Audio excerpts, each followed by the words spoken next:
Evo, novi mobitel ćemo razbijat. Vodofone. Svinjam stari mobitel. On radi, ali ne zna se gdje je punjač, pa ću ga sad lipo razbit. Ovo je ostatak tableta, to sam malo rastorijat tu. Idemo početi razbijati ovu ciglu. Kaj moramo to lipo raditi.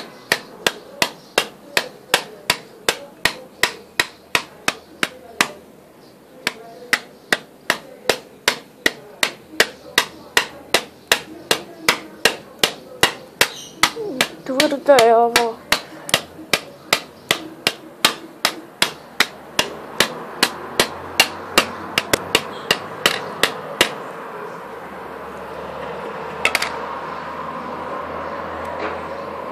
Evo, ovdje mi je ogulilo kožu, ali ništa, to čekaj. Uzet ćemo novo drvo, ovo ne valja.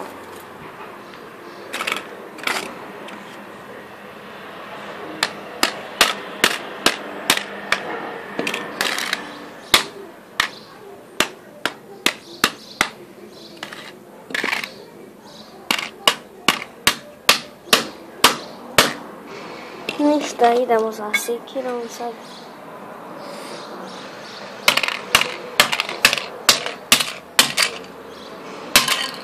I pukaj. Nadam se da ste uživali u mom video klipu.